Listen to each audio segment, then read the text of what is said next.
guys, and welcome back to Betty's Simple Kitchen. Today I have a recipe of making vanilla rolls.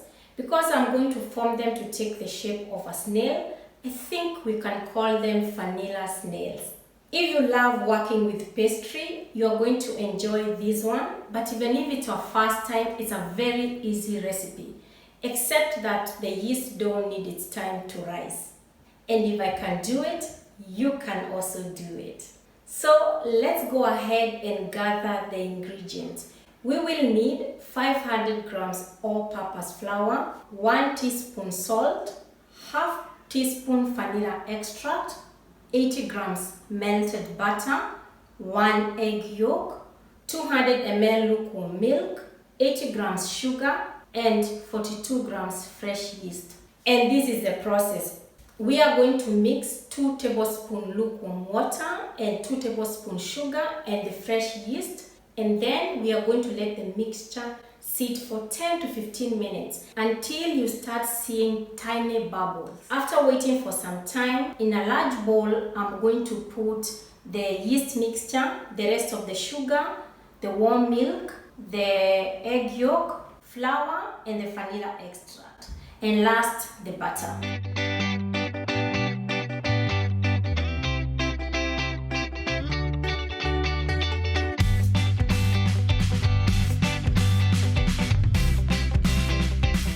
I'm going to knead this for 7 to 8 minutes. It's going to be a very soft and smooth dough.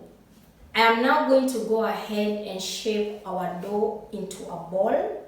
And to prevent it from drying out, I am going to grease the bowl, and also I'm going to grease the top of our dough. And then I'm going to let this sit for 45 to 1 hour or until it doubles in size. And because I am going to be filling our pastry with vanilla pudding, I am now going to show you how to prepare the vanilla quark filling. In a small pot, I'm going to put 250 ml milk. Then I'm going to add 45 grams starch and 80 grams sugar and 1 tablespoon vanilla extract. I'm going to stir this until it comes to a boil, but keep stirring.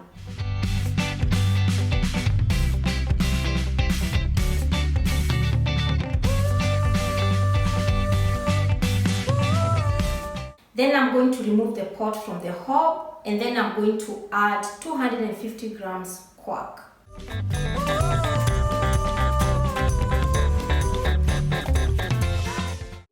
And to prevent our vanilla pudding from forming a crust or a skin, I'm going to put a plastic wrap direct on top of the vanilla pudding.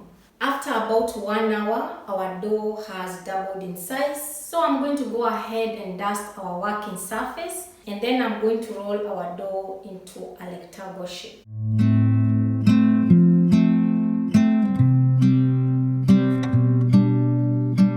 Now it's time for us to spread our vanilla pudding, and before that I'm going to run it through a sieve so that everything gets smooth and I don't have any lumps.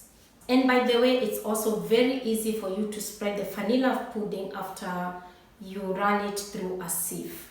By the way, this is the time you can also add some fruits like grated apples, raisins. Depending on how acidic your fruits are, add some sugar. And now I'll start to roll the dough. Try as much as you can to roll it tight and even. For it to be easy for you to cut your vanilla rolls, the best thing is to freeze them for 1 hour. At this stage, you can cut your vanilla rolls into 2 halves. Before that, I'm going to wrap them with a plastic wrap, and then I'm going to put them in the freezer. And you can use one, and the other one you can leave it in the freezer, and you can use it at a later time. Now it's time for us to cut our vanilla rolls. I'm going to be cutting them in a diameter of 2 to 2.5 centimeters.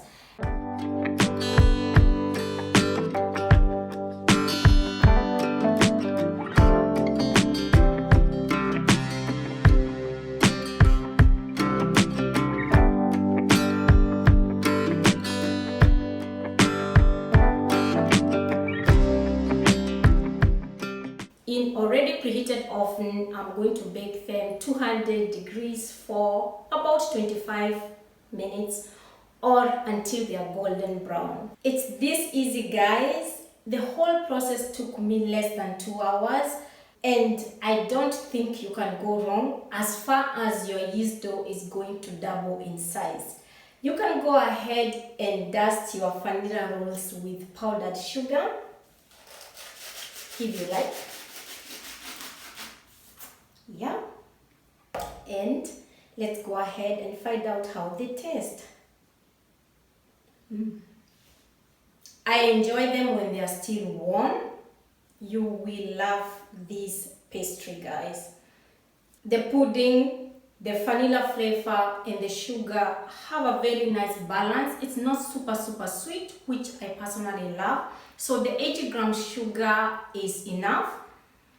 And guys, go ahead and try this recipe. But before you go, if you enjoyed this video, please give me a thumbs up and subscribe to my channel. And until next time, bye bye.